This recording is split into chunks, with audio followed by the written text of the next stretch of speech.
what does the office bring of value into our organization? It's quite crazy to see how the pandemic has changed the way we work and the way our offices are laid out now. All of this has changed in 2 years? You need to be aware what's the purpose of having the office. If you only want people to come in because they have a desk or you have an expensive rental, that's not an argument you can use for your employees. This increased hybrid work, what does that mean for the office? Taking the data and bringing it into action is super essential. And again, hi, my name is Gertrud and I am Head of International Delivery, here at Pronester. Next time we have a webinar, we will not be called Pronester anymore, but more on that later. I think that will be shown on social media, on the website, and probably newsletters too. So today I've been given the chance to talk to one of the people who know most about the way we work today. I thought we should take a look back and see how we've worked and how that has changed over the past few years. And maybe we can compare 2021 to 2022 and maybe even do a sneak peek on what we predict will happen in 2023. And so maybe next year around this time, we could do a similar webinar and see if our predictions have come true. But before we start, please find the chat function, use that for questions. We will see if we can find time. We will find time for answering those questions after the webinar. But back to you, Kasper. Please introduce yourself. Yeah, hi all. My name is Kasper Ullits. I'm a head of product management. I'm responsible for our overall product strategy. And I'm also responsible for our visionary roadmap and ensuring that we are delivering some tools into our customers, which empowers them in the future that we are looking into. I really love, getting good ideas, connecting them with business opportunities in the market, and really helping people and the workspaces. And the future workspace that we are looking into is a topic that is more relevant than ever. I've been involved in about plus 800 deployments to customers worldwide, and really helping them, delivering a tool to their end users that helps them in the daily doing in the office or working from at home. And also with this whole aspect, it is an agenda on most companies' agenda, how to embrace the future of the workplace. And with this webinar, where we're going to look into data, is going to be super interesting. Yeah, definitely. So you probably keep hearing that the way we use the offices and the way we work has changed, but how has it changed? I think that is one of the questions that only a few people have data that can back up on the answer. So luckily here I am with, I call him a mastermind. So one of the masterminds behind all of this data on how we use the office. He's even developed many of the metrics that we use to measure it. So first of all, Kasper, how long have you been in this office evolution business? Yeah, so it's 20 years now. And through those 20 years, we have seen the office evolution. And especially within the last few years, it has been gone super fast. But again, if we're looking way back, we have had, this single office with one desk and the cubicles. We have looked into having open offices with many people in the same room. And then we went into the activities work style. And then now we have the hybrid way of working. It's not completely new, but it's something that is happening right now and it's super interesting. And it is something that is transforming the whole space and how we are using the office. If I didn't know, I would think you were older than age. No, sorry. But I really look forward to picking your brain on this because this is super, super interesting. But you're talking about hybrid and talking about remote. What we should do, I think, is to create a funnel and start a little bit further up. So maybe we can start by describing the terminology that we use in terms of hybrid and remote work. So if you could please do that. Yeah, so let's get a few definitions on the table, which we are going to use and to see the evolution of how we're working. And when we're talking about being remote, we then mean employees who primarily work from at home, not required to come into the office. When we're talking about being in office, then it will be employees whose work is office-centric. They need to go into the office to do their work or to have meetings or stuff like that. And then we have the hybrid, which most of you probably know, but just let me put a few words on it. We define hybrid as employees who work some days in the office and other days not in the office. They could be from at home or from the local Starbucks or whatever. So that is, depending on the task or the people they need to connect to, then they find a place where that makes sense. Thank you. So if we'll move a little bit further down the funnel and look at the overall trends and what they show, I believe we all guess that hybrid is the new it word and the new it way of working. But what does these trends say about where the employees choose to work from? Yeah. If we're now looking into some of the data, and we're looking back in 21 compared to 2022, we do see a tendency that remote work in 21 was 34%. Now it's down to 22, so it's actually declined. So now we're not having that many people only working remote. And then we have the in-office, the people being in the office all the time. It has a small decline as well, at 4%, not significant. But when we're looking at the hybrid, we see an almost double in the number of people that work in one way or another in a hybrid, going from 27% up to 43%. So there's a dramatic change just throughout the last year. And we do see that this tendency starts to really up the pace, that more are going hybrid. And it is a super value tool to look into for companies. So what you're saying is that we have fewer people working remote, but also fewer people coming into the office, which is resulting in a almost doubling of people working hybridly.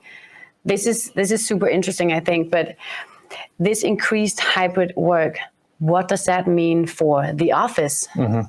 Yeah, one of the things that I really like to pitch into is it will require that we think about what's the purpose of having an office, really stipulating in the organization, what does the office bring of value into our organization?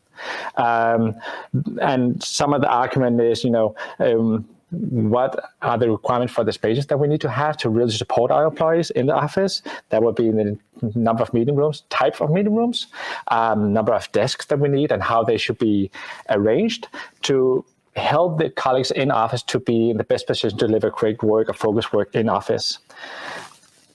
We also need to look into the people that are working from at home. How can we include them in office by ensuring that we do have surroundings in the office that cater for the virtual meetings? Making hybrid work a non-issue when bridging the presence gap between those at home and those in the office. And again, we need to monitor the office usage. If we don't have an idea how it's being used, it's difficult for us to really adapt the office to the actual situation that we're in. And again, that would be that we might change the number of meeting rooms to have more desk or less desk and more meeting rooms, or even have these so-called collaboration space to really add value into that space. And again, we have met clients who say, we have nailed it. We know exactly what we need. And I say, yeah, I'll bet you a good red wine. Then within a half a year, you will probably change it again because things move so rapidly as it currently is. So we need to keep revisiting the office usage through data. So data insight is just a fundamental thing that needs to be in line for the companies. Thank you. So the global megatrends on how we work really shows what the pandemic has actually done to the offices and what it's done to working in general. But Kasper, you've been a major front runner on developing the metrics that we measure on. But this data, how do we actually get that? Yes. For us to get that data, we need to give our employees a tool that helps them be clever at work, a smart tool that helps them, find the best meeting room, best desk, finding colleagues in the office. So it's through those smart solutions that we are able to pick up those trends. We're able to pick up what kind of meeting rooms do they book, what type of meetings do they have, how many attendees is in each meeting. So those data we are able to pick up and super valuable. We will look into it later during this webinar. And we are also able to pick up information about those spontaneous things happening in the office.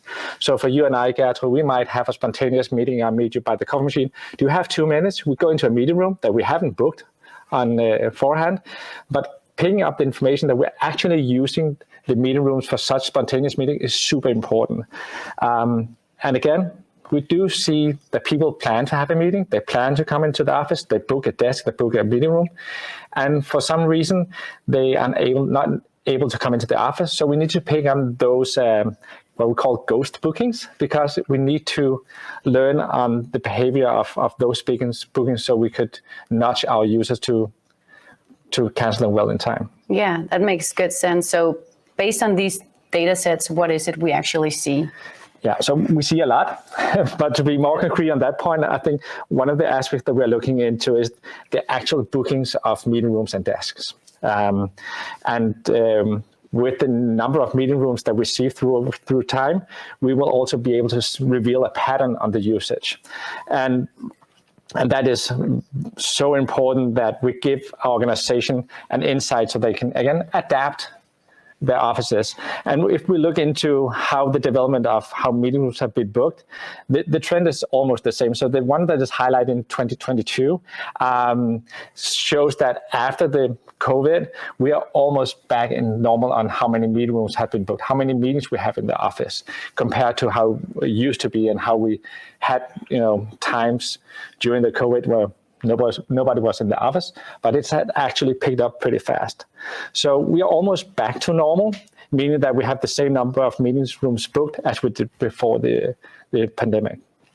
And if you look at those metrics, Gertrud, does that in any way correlate how you plan your days in the office and how you use the office resources? Yeah, for sure. I really think that supports my daily the way I work daily very well. So normally I would go to the office like three times per week, but I would focus on having my face-to-face meetings with you and with other colleagues when I'm here. That means I will still book the same number of meeting rooms that I would probably do if I was working in office 5 days a week. But I just narrowed down to those 3 days per week. That means my meetings are no longer as long as they used to be. I think we are better at optimizing our time in the meeting. So we still have the same number of meetings, or I have the same number of meetings, I think, but shorter meetings. Yeah. That is, yeah. Yeah. So it's super interesting to hear that you are adapting and doing your best practice from what works from you when going to the office, and you go into the office with a purpose of having those face-to-face meetings with your colleagues, or planning the meetings with multiple of your colleagues, and that's how it should be, and that's super interesting. Of course, when we look into the number of meeting rooms, it will only give us a part of the story, because the increased number of meetings that we have may be booked by the same people, the same people booking more meetings.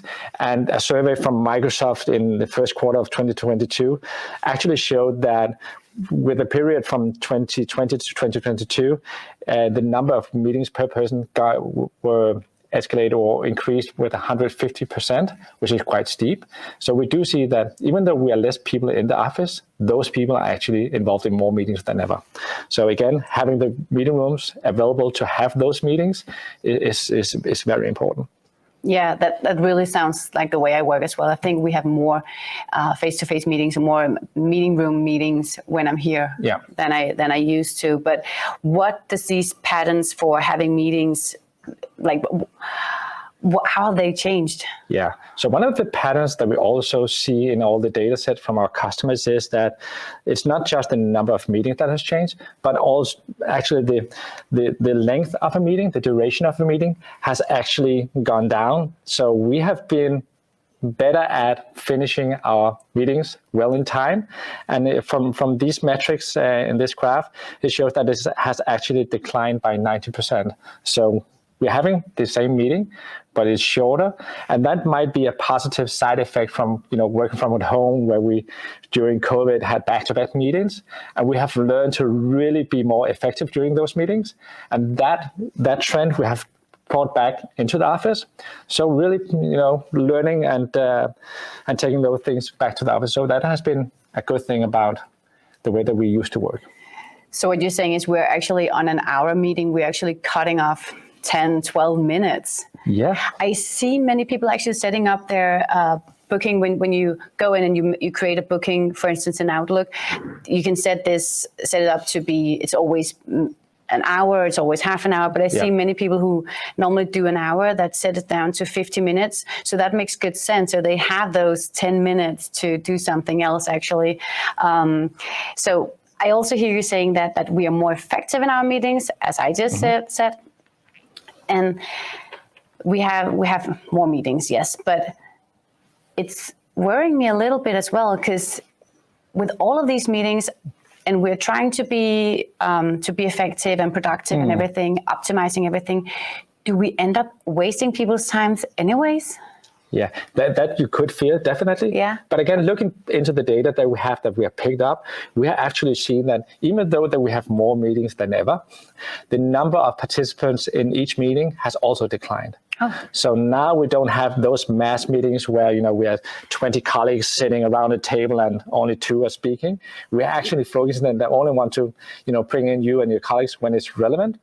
And that summed up with having shorter meeting, with being more consistent, is super important.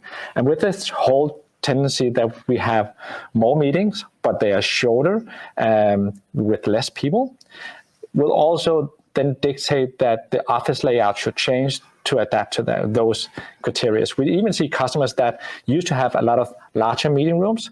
They are now splitting up the meeting rooms to have more smaller meeting rooms to adapt and really fit to that pattern that they are seeing. So again, taking the data and bringing it into action is super essential. And again, predicting from the data, how should we look into the future again, is something that we need to address. Yeah, definitely. I think it's interesting with the smaller meeting rooms, actually, and I also think it makes great sense because you hardly ever know how many people will show up virtually or in the office. So it makes good sense. Well, you might know it, but you can still be the same number of people attending, but only 3 in the office. So that makes really good sense. Yeah, and just back to that one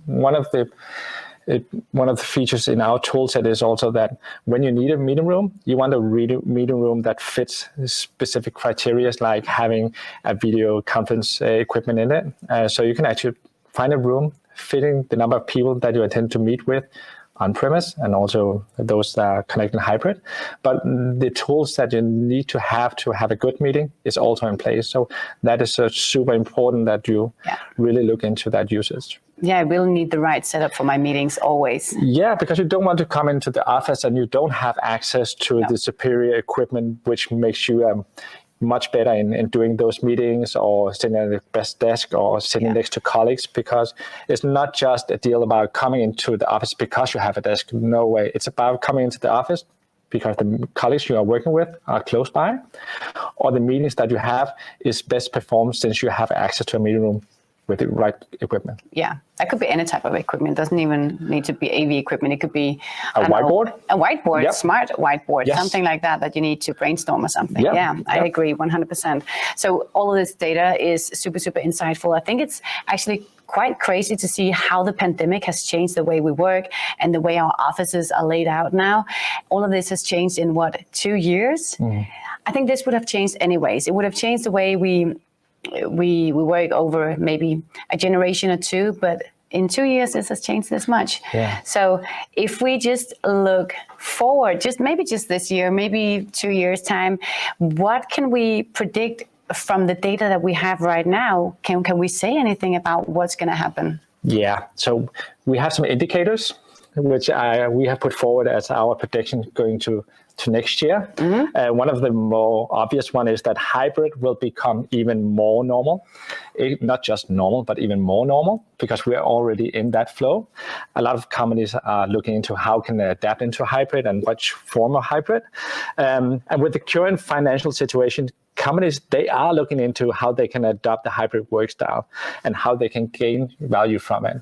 Not just in regards to saving square meters, but it's also about creating value with the square meters that you have. And also about, creating an office space that attracts new workforce coming in, but also retaining your employees, that they see the office as an asset. Designing the office to really fit into this hybrid way of working is going to be a challenge. A lot of people, a lot of companies are struggling with it, or not struggling. They're trying different setups to really get an idea on what works. Do we need more meetings room, less desks? Do we need more desks, less meeting rooms? Depends on the individual organization or department.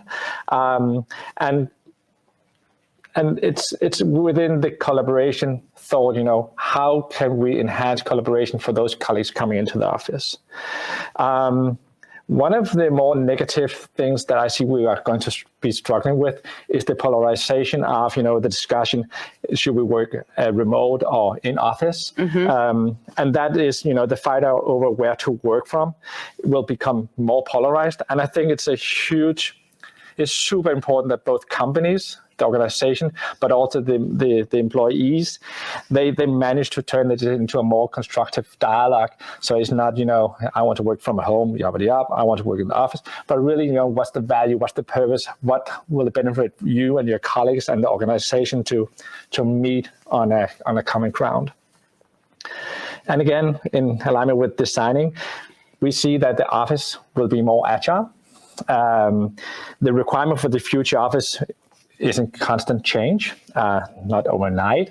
But again, throughout the year, we might adapt the office layout to fit the actual purpose that we see, rather than this static that we do office rearrange every 5th year, might be every 2nd year or every year, or just in a small department where we see the department in a company, they work differently from throughout the year. And again, we see that a digitalization of the office resources will begin to take hold. And with that, I mean implementation of sensors, getting sensors to really improve the data quality. And with the sensor, we are able to pick up data on if a room is booked but not being used, the sensor will be able to pick up that data and release the room. Or even you and I going into a meeting room to have a good chat, the sensor will be able to pick up information, throw it into the planner solution, so we have that data to be aware of when we are talking on later in the year how we actually use the resources. So those 5 elements is something that I predict is going to be some of the topics for 23. So you're saying we should really look at the layout of the office. What are we offering employees that are coming into the office? How do we make sure that they have the right things that they need for whatever they do in the office when they have a purpose here? Like, how do we give them a purpose? And also, maybe it's about you yourself as an employee finding out where you are mostly productive. What should that setup be? Is that at home? Is it somewhere else? Is it in the office? How do you work the best way or the smartest way possible? Exactly. And it's also about being social, needing other people around us, because having that option to communicate with other, being related to other, is super important for most of us. Yeah. And even those that think it's not important, it might be necessary for you to reach out to me once in a while. Are you okay, Kasper? How are you doing? Have those small casual talks is something that the future office needs to cater for as well, both in the physical surroundings, but also the knowledge of you and I as employees, that we need to be aware of those elements as well. Yeah, relationship building is definitely easier when you are face-to-face than when you are online and sticking to a tight agenda. Yeah. Okay, well, this is super exciting. I'm super interested in seeing what 2023 will actually bring. I think we in the office has landed in a very well-working place right now, but you never know. I mean, we were just before 40 people working here out of Denmark, but now we are 230 people working from many places in the world. We have offices in Vancouver, Florida, North Carolina, England. UK. 3 places in England. Spain. Well, we're still here, so we need to find out how to adapt to that as well. That's going to be super interesting. We'll have to wait and see, and then follow up next year or later this year. So I think we are ready for questions. Actually, the chat is open. If anyone is here who wants to ask a question, go ahead, throw it in there. We are ready for it. In the meantime, I have some fun facts that I want to throw at Kasper. First of all, I can't really see what it says. Let me just find it. Now that's fine. I'll find it here. Okay. Did you know that 60% of remote capable employees said they were extremely likely to search for employment elsewhere if they were not granted the flexibility where they work? Yeah, and it's something that we really see as a value add in our organization, that we give the flexibility to our employees, because they are paying it back with the flexibility the other way around. And when we have the trust between employees and employer, magic happens, and we have definitely benefited from it. Yeah, it's funny. Okay, I see we have the first question. How is Scandinavia different from other countries when it comes to flexible working? Yeah, so from our data set, we see that in Scandinavia, we are front runners on the flexible way of working, the hybrid way of working. And I do think it comes from the way that we manage our organization through trust, but also about, really believing that we, through communication, through dialogue, which I think we're good at in Scandinavia, it's easy for us to come to a conclusion where, we can show the value of it and we can have a dialogue about it. And having that dialogue results in some clear thoughts on how to work. But maybe also because we were some of the first countries to actually get back to the office after the pandemic. That as well, yeah. I think that's one more here. How do we get people to come back to the office? This is interesting. Yeah. There are two elements in that one, actually. So the first element is back to my initial input is, you need to be aware what's the purpose of having the office. If you only want people to come in because they have a desk or you have an expensive rental, that's not an argument you can use for your employees. It should be about, okay, when you are in the office, what value can you bring into the organization or to your colleagues, and really have that up in the air. And again, the communication, allowing employees to listen to employers is super important, and the other way around. So it's not just management who should set out how to work hybrid or you should come back. It's also about, listening the other way around and pitching in. Yeah. I think it really makes sense to find out where you're most productive and where what value the company brings, the office brings, your home workstation brings to the way you work. Yeah. Should we do one more little thing? Okay, so 70% of employees would prefer flexible work hours over a bigger paycheck. That's also very interesting, right? Yeah. Especially when we come to that last question there with how do we get them to come back? It depends on what lies behind that question, but maybe it's also about finding out how the employees actually want to work. Yeah, and we're taking your situation, Gertrud. Yeah. How do you find the value of the flexibility, working with your work-life balances? Yeah, well, being a mom, I think for me, it's nice to have those days where I work from home, because that prevents me, or that keeps me from commuting as much. So it gives me more flexibility on those days where I work from home to pick up my daughter early. And that's really nice. And then I can focus, when I'm at home, I can focus 100% on the tasks that I'm actually doing. Because when I'm here, I don't know, if you tap me on my packet, you want to say hi, we can easily talk for like 20 minutes. And that's like 20 minutes of my day. So when I'm here, I want to focus on having my meetings so I know what I'm doing. And then at home, I can focus on, PowerPoint presentations, Excel sheets, emailing, things like that. So you're actually stacking up the tasks so it fits into that way of working. And that's an important knowledge for the hybrid to work, is that you're really conscious on what type of work you do where, for what purpose. Really. Should we do a last one? Okay, 55% of employees felt more productive working from somewhere else than the office. Yeah, and I think now the term productive is something that is really up in the air, what to be productive is. But I think it comes back to the sense, I really think that I deliver value when working from at home or working from the office. So, I can fairly quickly relate to that. I think it makes good sense in what I just said as well. Yeah. Like, where do I have most time? Well, let's round it off. Thank you so much for watching. We are coming back with a webinar next week, I think it is. That will be in Danish. And then we have another bunch of webinars lined up. If you want to know more, or just have any questions, please use this email. Write us. We will answer anything you have. And then This will be sent out afterwards with a link to the webinar, with the questions and everything for all of you. So thank you so much for watching. Thank you, Kasper, for coming. Thank you. Yeah, pleasure. Have a nice day.